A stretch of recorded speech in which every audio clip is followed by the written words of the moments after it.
Nacido en una época de despertar intelectual y artístico, John Dee medró rápidamente en la sociedad inglesa del siglo XVI como sabio, filósofo, navegante, doctor y astrólogo de la reina Isabel I de Inglaterra. Fascinado por tantos campos del saber, lo que incluía una gran pasión por las ciencias ocultas, sus vastos intereses tuvieron como resultado involuntario la creación de la mayor librería personal de la Inglaterra de la época, que por aquel entonces era visitada por renombrados estudiosos de todo el mundo. Astrónomo, matemático y geógrafo, igual que otras muchas mentes brillantes, mostró un interés desmedido por la magia y todo lo relacionado con el mundo de la alquimia. Asesor cartográfico de la Armada Británica, se convirtió en asesor y astrólogo personal de la reina Isabel I. John Dee, además, decía poseer unas piedras que le permitía hablar con los ángeles. Por lo que John Dee llegó a ser más conocido por sus esfuerzos en intentar comunicarse con el mundo espiritual, concretamente con los ángeles celestiales.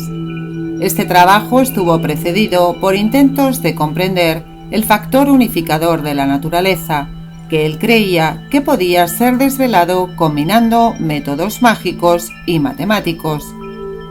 Dee escribió su primer libro sobre astrología llamado Monas e Hieroglífica, y en él habla, entre otras cosas, de las diversas facetas del símbolo que creó para representar el cosmos.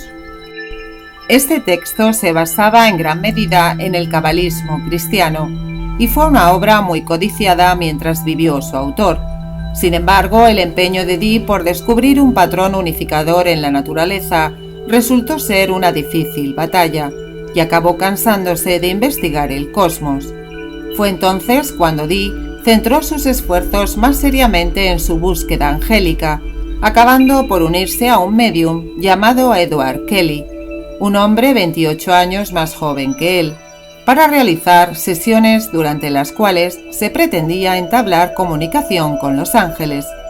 A través de sus continuos encuentros, Dee y Kelly afirmaron haber recibido la revelación de un nuevo alfabeto, del que se decía que les había sido dictado por los propios ángeles.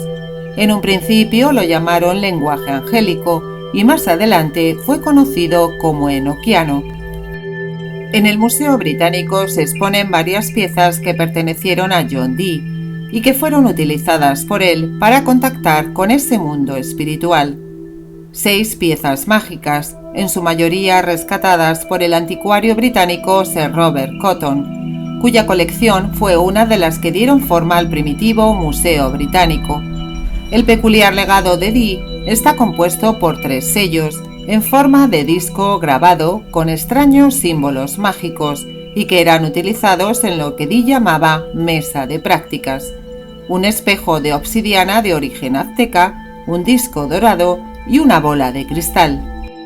Los 7 años que Dee y Kelly pasaron juntos, viviendo como nómadas errantes y trabajando incansablemente en su recién descubierto alfabeto, llegaron a un brusco final en 1589, año en el que Kelly regresó a la corte del emperador del Sacro Imperio Romano Germánico, Rodolfo II, mientras que Dee volvió a su casa de Inglaterra, en la cual sobrevivió muchos años a su antiguo amigo y continuó el trabajo que habían empezado juntos, pasando ambos a la posteridad gracias a su obra literaria angélica enoquiana.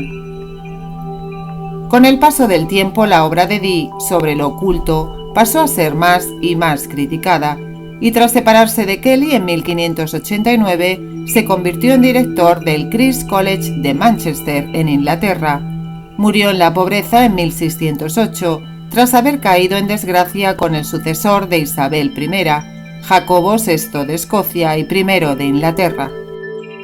Pero independientemente de la forma en que acabó su vida, John Dee era considerado algo parecido a un mago en los círculos de la corte de Isabel I. A pesar de contar con tan pocos seguidores de sus creencias angélicas, su obra evolucionó hasta convertirse en una práctica mágica y religiosa moderna, que continúa siendo utilizada a día de hoy por organizaciones ocultas de todo el mundo. El lenguaje enoquiano fue dado a Dee Kelly en 49 tablillas sagradas y en las 48 llamadas enoquianas. Se supone que cada planeta tiene un logos planetario, un ángel, que puede ser invocado en el correspondiente día semanal, cada hora del día. A su vez, tiene diferentes gobernantes, haciendo una compleja jerarquía de ángeles, reyes, príncipes, gobernadores y ministros, ya que cada ángel se relaciona entre sí con líneas mágicas entrecruzadas. El término enoquiano proviene del personaje bíblico Enoc, a quien se consideraba fuente de ocultos conocimientos místicos y a quien, según la leyenda, Dios subió a los cielos en vida. De acuerdo con el Génesis 5:24, caminaba con Dios, y en Hebreos 11:5 se afirma que fue arrebatado de esta vida a fin de que no experimentara la muerte. Está documentado que Dee y Kelly usaban ciertos objetos, como un espejo de obsidiana negra y una bola de cristal, para experimentar estas visiones. Dee ejercía de orador, dirigiendo sus plegarias a Dios y a los arcángeles durante sesiones que duraban entre 15 minutos y 1 hora. Colocaban sobre la mesa una piedra adivinatoria y los ángeles eran invocados para que se manifestaran. Dee y Kelly observaban atentamente a la piedra y tomaban nota de todo aquello que veían y oían. Los ángeles les explicaron que la magia otorgaría poderes sobrehumanos a sus practicantes, cambiaría la estructura política de Europa y anunciaría la llegada del apocalipsis. Dee creía que lo que estaba haciendo beneficiaría a la posteridad, así que transcribió toda la información recibida en una serie de manuscritos y libros que incluían ejercicios prácticos. Jamás describió el lenguaje utilizado a lo largo de las sesiones como enoquiano, prefiriendo llamarlo angélico. Él habla celestial, el primer lenguaje de Jesucristo, y particularmente adánico, ya que aseguraba que había sido utilizado por Adán en el jardín del Edén para dar nombre a todas las criaturas de Dios. Tras la muerte de Dee, un anticuario compró sus propiedades, descubriendo algunos manuscritos en enoquiano y largas transcripciones de las comunicaciones con los ángeles. Estos documentos llegaron a manos de Merrick Casaubon, un estudioso interesado en el tema y que hizo público en 1659 el primer documento sobre los contactos de John Dee con los ángeles, ya que éste en vida había guardado celosamente el secreto.